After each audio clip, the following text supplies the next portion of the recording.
Hello, hola, buenos dias. I'm Colin Harkness, wine writer, living in Spain and specialising in the wines of Spain. Now, first of all, I owe you an apology. 3 weeks ago, I recorded my first YouTube video about the wines of Spain, and I promised you then that there would be one a week. Well, I've been hit since then with the wine taster's curse. The wine taster's curse, it's not that bad actually, it's just a simple common cold.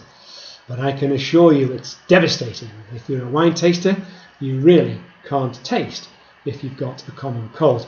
I'll explain about that another day on another video. But in actual fact, in my case, it was worsened because I contracted bronchitis after that, which has actually put me out for 3 weeks, for heaven's sake. Now, look, I've played the sympathy card right at the start of this video, so I hope that means you're going to be a little bit more sympathetic should I make any further mistakes in this video, which I think it's probably certain I will. So this is the second in a series of videos about the wines of Spain. I'm passionate about the wines of Spain.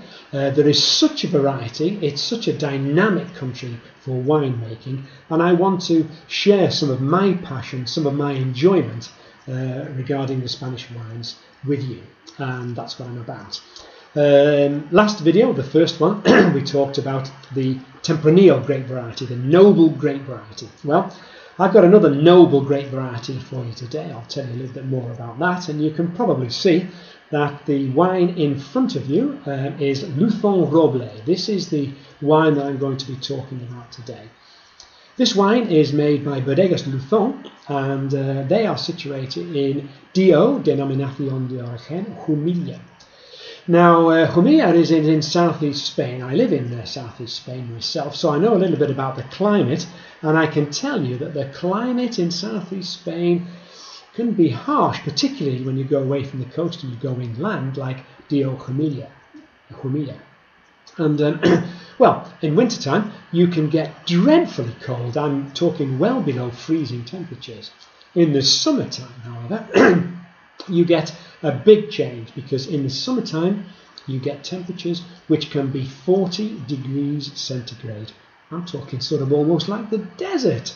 Very, very hot. So we're talking about vines that need to adapt to such harsh conditions. Well, the grape variety that I'm talking about today is such a great variety. It's indigenous. It's been known in this area of southeast Spain for hundreds of years indeed. It's documented as monastery in the 15th century, for heaven's sake. Now that's hundreds of years, and that's when it was documented. Clearly, it was grown a long time before people actually wrote down the name of it. So here's a wine which is perfectly, which is perfectly adapted to its surroundings, those harsh surroundings of massive differences in temperature during the growing season and during the still season as well, the resting season. The name of the grape variety, well, the name of the grape variety is Monastrell spelled. And sometimes there's a bit of confusion about this, because Monastrell is sometimes called Mourvèdre, which is a French name, and there is a confusion. It's an interesting story, in fact, about why there is this confusion regarding the names. I'll tell you about it on one of these videos one day, but not for today. I want to talk about the wine that we've got in front of you. It's made with Monastrell. Now, what can we expect from the Monastrell grape variety?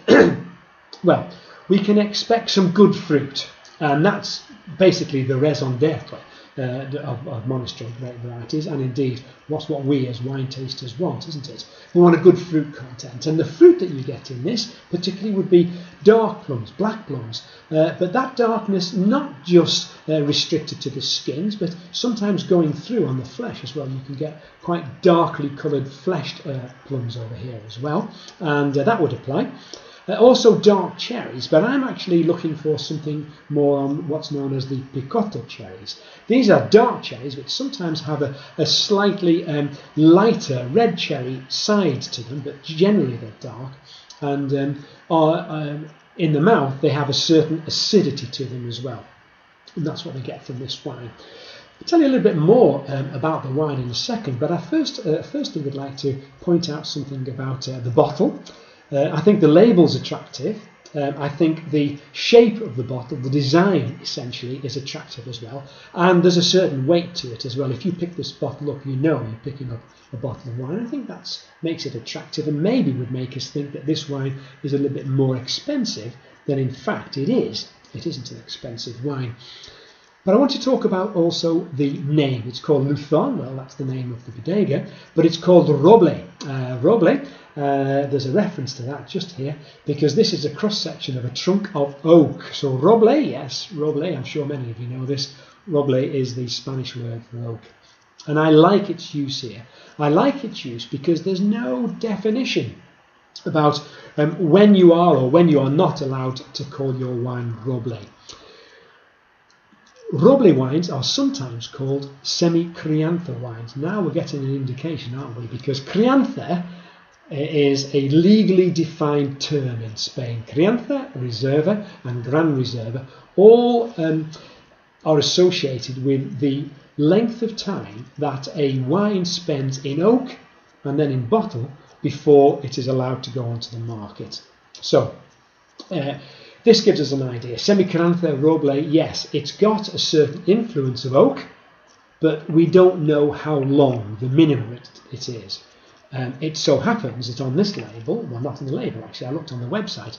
On the website, this tells us that this wine has had 4 months in oak, a combination of French and American oak to get the best of both of those worlds, if you like. It spent 4 months, but it could have spent 1 month, it could have spent 3, it could have spent 5. It wouldn't have spent 6 because if that was the case, it would qualify as a crianza and probably would have crianza actually written on the label as well. It doesn't, it says Roble, but that's good. I don't want someone telling me everything about a wine. I want to discern something about it when I taste it. Speaking of which, let's do that just now. Here's one I poured earlier. And you can see that I'm swirling it around now, and obviously this isn't smelly vision. This is a video, but if it was smelly vision, you'd be able to tell straight away what I have. I am instantly transported to the cellars of a winery, the cellars of a Spanish bodega. When you go down those steps and you start to descend into the depths of the cellar, what often assails you in the nicest possible way, what often assails you is a combined aroma of oak, that's coming from the barrels of course, but also of fruit as well, and that's what you get straight away. I can smell it now as I'm talking, put my nose into it, and well, it's even more prevalent. It's exaggerated, if you like, and that's what we want from when we're actually sniffing a wine. So I'm going to put my nose into it, sniff it. What do I get? Well, I get a little bit of coconut. I get some coconut that is coming from the American oak. I also get some leather, some used leather. Possibly we're talking about, you know, an old Chesterfield or something like that. It's got something to that, but it has got that fruit. I have to say, less plum. There's a little bit of dark chocolate on there as well. We get that sometimes with the Monastrell. But for me, we get some lovely picotta cherries. That's that dark cherry with some acidity. That's freshness. And we're also getting a lovely, a charming licorice element to it as well. So we've got the dark chocolate, understated, but we've got licorice and we've got that lovely fruit as well coming from this particular wine. So what do we know about it? Well, all those things that I've talked about so far are suggesting that we've got relatively expensive wine here. Not a bit of it. I was a bit sneaky actually. I looked onto the website and I saw that the bodega itself is selling this wine at €7.50. €7.50. Now that's a good price. I think it's a fair price. But I actually picked this wine up from a local supermarket, dramatically less expensive than that, at €4.50. Obviously, it was on an offer, a special offer. I wouldn't say a loss leader, but something on those lines to get people in, get people buying, maybe this wine, but another one as well. It's called Finca. It's called Luzon Roble. It's from Bodegas Roble, Bodegas Luzon rather, and this is in Jumilla. I highly recommend it. I hope you enjoy it. Many thanks. Until next week. Adios.